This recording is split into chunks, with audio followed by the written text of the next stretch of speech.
This is Nasty Neal. This is Terrible Troy. Yes, and this is Without Your Head.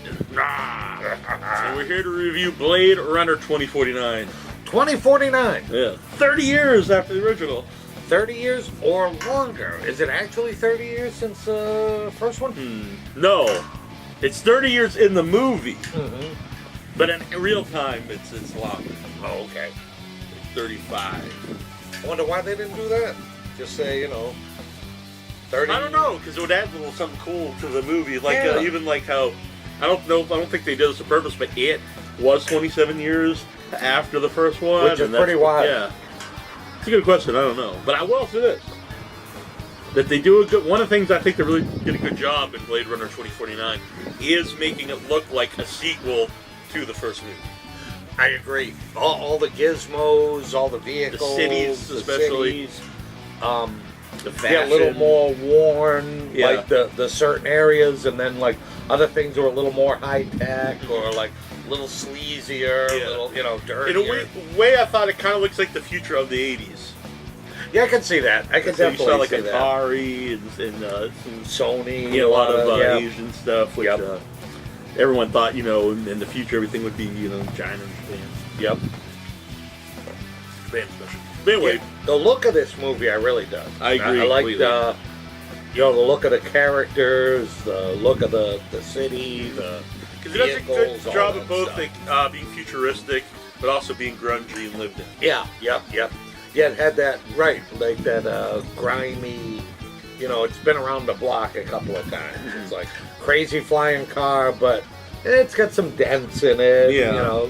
It's kind of grubby. Yeah, just it looked great. The 3D and parts of it was very cool. I do think if you're going to see it at the theater, you don't necessarily have to see it in 3D. No, There isn't a lot of 3D elements that you. There's a few, but nothing that's really banging you over the head or Yeah. long portions of the movie. For like $5 or $6 more or whatever a ticket, like I'd say save your money. Don't see it in 3D. That's just my opinion. Yeah. You know. And I thought Ryan Gosling was great in it. Oh, he's fantastic. It- He's a steady force throughout the movie. Yeah. Really, really good Because actor. he's a good. I actually like him in just about everything, and I always think he's a good guy that he can act where he's not really emoting a lot of emotion, which is perfect for this character. Yep. And then when he needs to, he can. Oh yeah, yep. I guess that's a lot like the main guy, Harrison Ford. Harrison Ford. Yeah, I thought they had a lot of chemistry together Yep. on set. Which if you watch a trailer, you kind of think the whole movie are these two. There's like these two characters back and forth, but honestly, it's pretty You go small. through, what, 2 hours of the movie? It is a 3-hour before movie. you see Harrison Yeah, Ford. which is fine, I think, storyline wise. Yeah. But I do think that the trailer tried to Yeah, they make trick it you a seem little bit. It's I not, think. yeah. Which is, to me, it's not a problem with the story when watching it. But Yeah. I do think just think the trailer was trying to tease the trick you a little bit. Yep.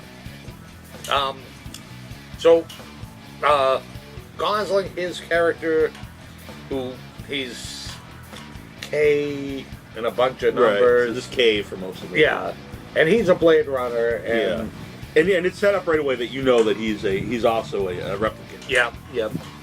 And the new replicants in this movie are made to obey. Yeah. To obey orders. And so they're going back and getting the old replicants, like the first one, hunting them down. Now there's not as many, obviously, the old one. Yeah. And so it's similar setup to the first movie, only that he is a replicant. Yeah.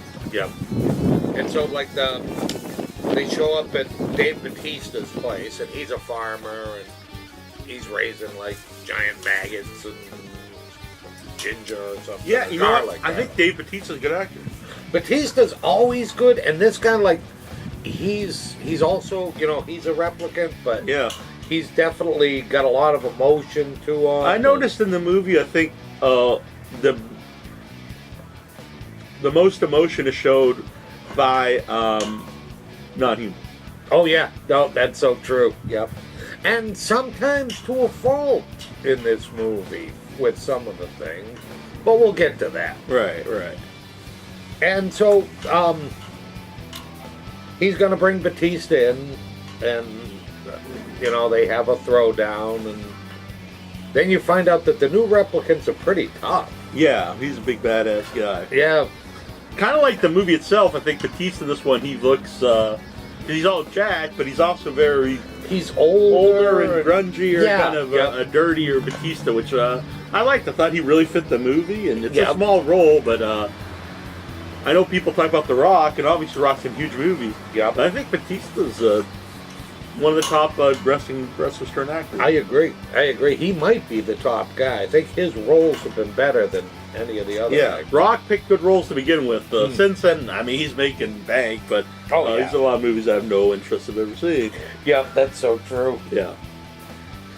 And so, so during their throwdown, he tells them like pretty much what the whole movie's based on. Yeah, it's a small part, but it's really like a linchpin to the whole story. Yep. And actually, after this one, you're gonna have to watch the. They made a short with I didn't see this.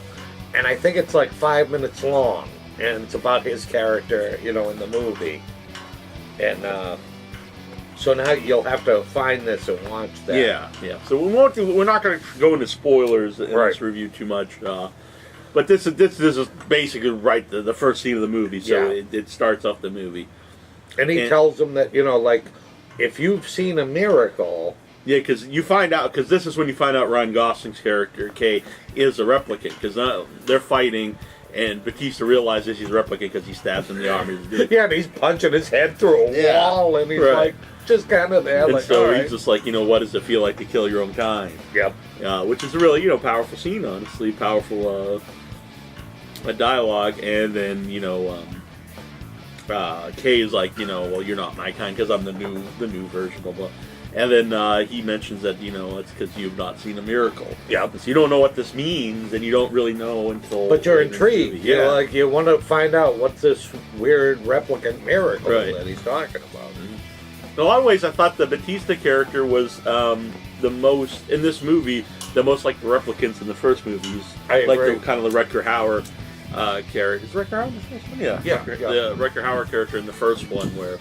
Even in the first one, the replicants show the most emotion in the movie. Oh, yeah. Which is, I'm sure, is done on purpose. Yeah. One thing I do want to say is about the whole movie, where a lot of movies about artificial intelligence is about something, can like artificial intelligence, or if, when does life become life? When does a robot, when does something fake, actually become... And I know this is something that always fascinates you in different movies and TV and, what have you. Yeah. This one, I think, has a different twist on this. That's true. And I did like that twist. Out of all the things in the movie, I do enjoy that. And I think one of the twists in this is also not only when does something become life, but about something that does seem so real that it tricks you into being reality, as opposed to the reverse, where it actually does become real. And then the whole thing, like, if you love, are you alive?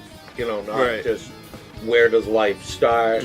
Because he's got a really cool relationship. Yeah, which one of my favorite parts of the movie is the relationship between Kay and his girlfriend.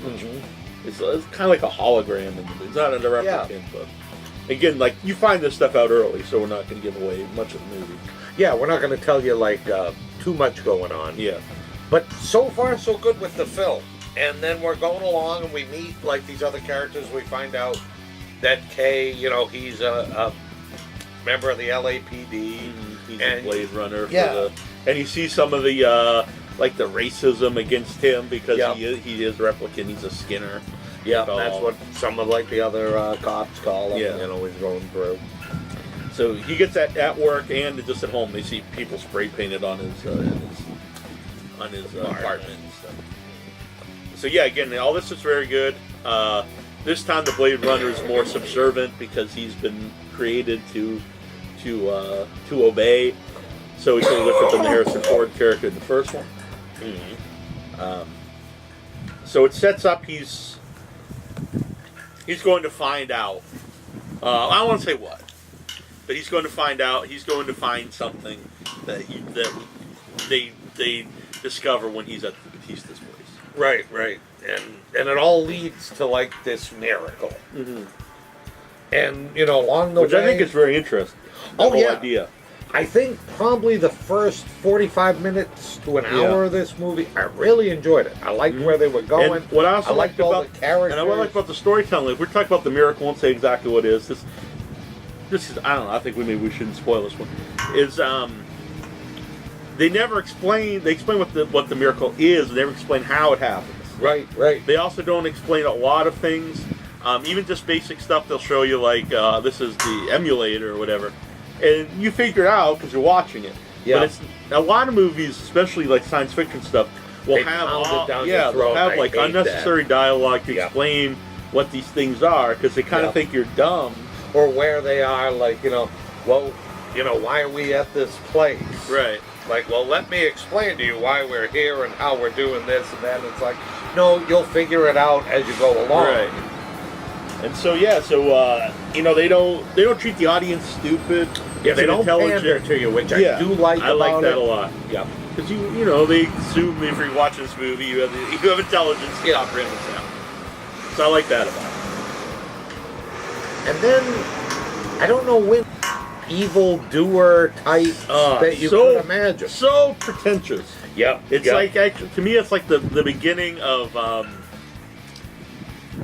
the new Alien movie. Absolutely, yeah. I was thinking It's like the same this thing. ultimate pretentious character that, it's unbelievable. It's so far you just can't believe it. And then his henchman's the same way. Yeah. She's just It's something like out frothing of at like the a real mouth. like a James Bond kind like of villain like or a lame something. comic book movie. Yep. Because it's like in a different movie. Even even the building, like the interior and everything, is totally different than anything else in the movie. Yeah, it's true. And I don't know. I wish they could have went a different way, and I'm sure there could have been a way to do it. Yeah. Or even just have them being. If you had the head of the company as just a normal person, it would have made the whole movie so much more believable. Yeah. It'd be easier to just ease right into it. Mm. You didn't need this over the top Dr. Evil kind of guy. Yeah. And it's also saying that some things in the movie, almost everything in the movie, lets you come to your own conclusion. Yeah. This was a little different too, because the villain is basically explaining his whole motive. Oh yeah. On camera. In silly dialogue. I mean, it would be much better if they could have pulled that back, and then you just could have got to your conclusion. Oh well, now I see why he's doing this. Oh yeah, because he has. But this part they pounded down your throat. Motives. It was almost like the movie was written by two different people. Yeah. Like somebody did It is a really similar motive to those new Alien movies about creation, which I get for the replicants, but I wish a guy wouldn't spell it out so much and be so over the top. Yeah.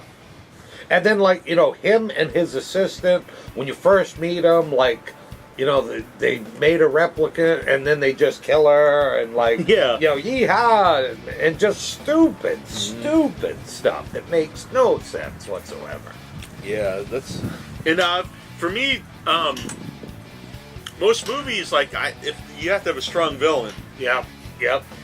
In this movie, I really not dislike the villain where it's like if Dirty Harry. I think that's a hateable villain. But then this is you're just a guy I don't want to see. Yeah. Then you're yes, they killed him. This is more yes, I hope they kill him so I don't see them anymore in the movie. Just kill them. They ruin them right at the beginning. Yeah, any scenes with them ruin the movie. Anytime I see Jared Leto in a movie, that's what I've learned. I've now learned that this guy's the shit. Yeah, I don't want to see Jared Leto in anything ever again. If I see his name in the credits or on the trailer, I didn't even know he was in this movie, to be honest. Yeah, I didn't know until it's done. And I know you like Johnny Depp, but he reminds me of Johnny Depp at his worst. Oh yeah, I can see that. Where it's where someone's gonna say, "Hey, let's pull us back a little bit." Yeah, Because I've seen Johnny Depp great, but then at his worst, he's annoying. I think Jared Leto, anything I've seen him in, is always just the worst. Not so good. And it reminded me, I was telling Neal, it reminded me of if Jim Carrey was doing a really bad Bill Shatner impression. And that's how this, Yeah, like, because even the way he talks, Dr. Evil delivered his line. ooh, but it's all like, But he's it's that, slow. yeah, it's a mellow. Instead of like a manic shit, Yeah. it's like, Yeah. well, I see. And then his evil replicant, like, follower, who's Yeah, just it's waiting just to kill somebody. just totally every amped up, second. murderer. Yeah, that stuff seems like a totally different movie. They're so smart. Yeah, and kind of in an even pace. Yeah, and these are just like terrible. terrible. Yeah, there was something. Why would he create this other woman who's like totally opposite? Just I don't know. It's bad. I guess they want to have the contrasting. She's like totally, destruction, and he's about creation. I but guess so. It's too bad because that's the worst parts of the movie. Absolutely. Anytime they're on screen. And it brings down, for me, it brought down the whole movie. Yeah.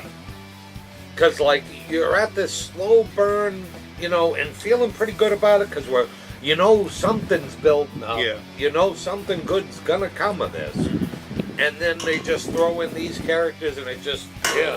Because honestly, I think the basic story is great. Mhm. I think Ryan Gosling's awesome in the movie.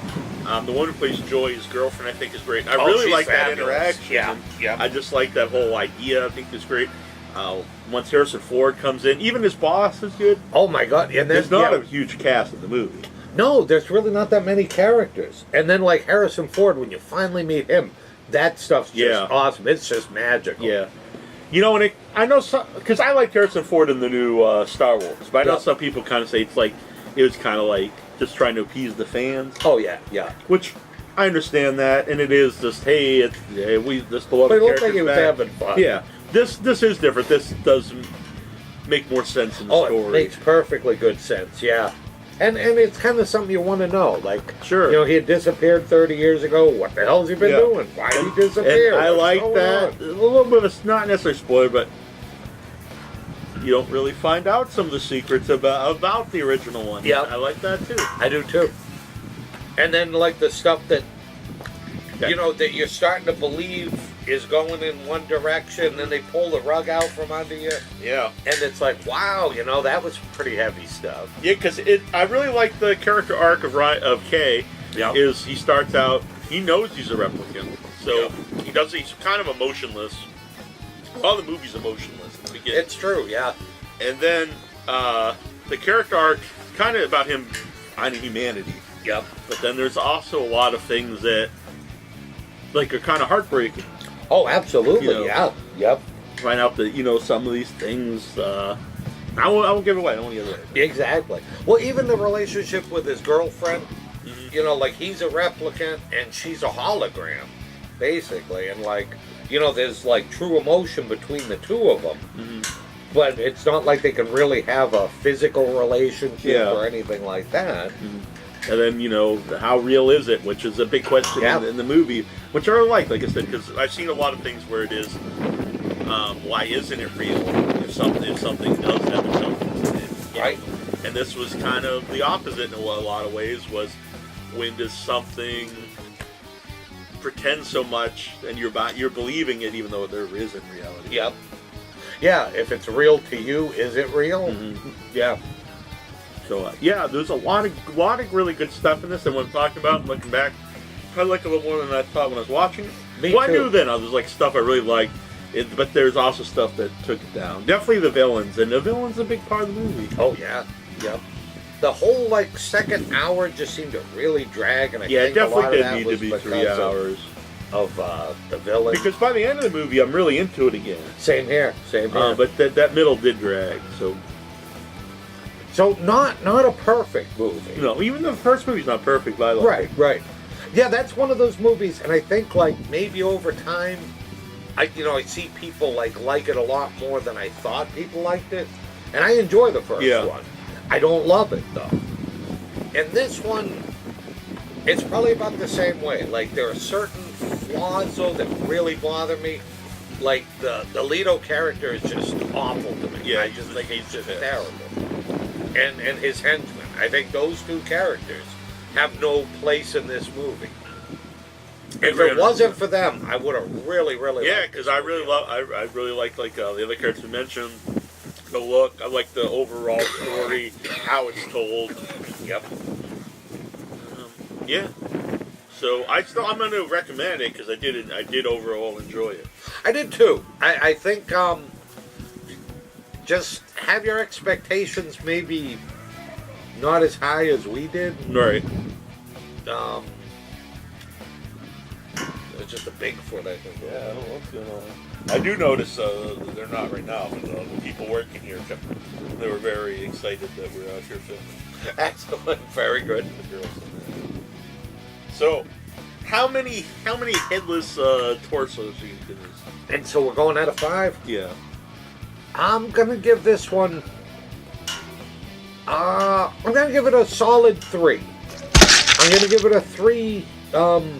Lean into 3.5. Yeah. When I was watching it, about halfway through, I was thinking this is a 2. Yeah. By the end, I liked it a lot more. I was leaning. I think I'm going with you. I think I'm a 3. 3. Yeah. Yeah. Solid 3. I'm thinking maybe 3.5. But I think 3 is good. Yeah, because every time I thought about doing 3.5, I kept thinking back to the problems that I had when we were watching it, and I think though it's not. I think it's definitely a movie you should see. I think if you're looking for like a really, if you think a 3 is kind of like a story- middle of the road, but it's not. I think it's just that there's good and then there's bad in the middle. right, yeah, because out of It's not like just a nothing movie. It's very well made, and there's and there there's real questions and stuff that I like about the movie. It's just too bad. It's actually really a shame that there's some stuff that's it's terrible poor in the movie. I wish you could just go back and pull out those characters and like put 2 characters that were believable. And to me, I don't see how anybody could like those characters. Yeah, it's just, or if you did, I don't see how you'd like the rest of the movie. Right. Either the rest of the movie would be so slow, and then these characters you would like. So 3, but definitely I think it's worth seeing. I think so too. And if you don't go to the movies, like definitely when it's out, Netflix, DVD, or whatever, then you definitely want to check it out because it's got some really interesting things going on. And if you love the original, I think you should definitely see it. Yeah, then you definitely it is a really good follow-up. Yeah. As a companion piece, it's I think really does its job. Yeah, and it doesn't really retread anything. It's it's a new story. And I think with Gosling, his girlfriend, and Harrison Ford are worth seeing this movie for. Definitely. And then a little bit with Batista at the beginning. And he makes you wish it was a little more Batista. Yeah, which is always good. It's better than Man, which I'm glad. Huge compliment to him, though. It's funny because I see, I love him in Guardians of the Galaxy, but it's a comedic role. Oh, right. He's so over the which top. I'm not just throwing away because I think you have to have a lot of talent to pull off, comedy. But this is a totally different role, and he does it very good. Yep. Yeah, this one, even in the maybe 5 or 10 minutes that you see him, you got a lot of sympathy for the guy, and he makes you kind of want to know his backstory. What's going on with him? How did he arrive at this place? Yeah. But I mean, really, that character sells the whole basis of the story. Yeah, that's true. Yeah, that's true. That's when I really got kind of an emotional investment in it. Yeah, was after you meet him. All right, so this is Nasty Neal. This is Terrible Troy. And this is Without Your Head.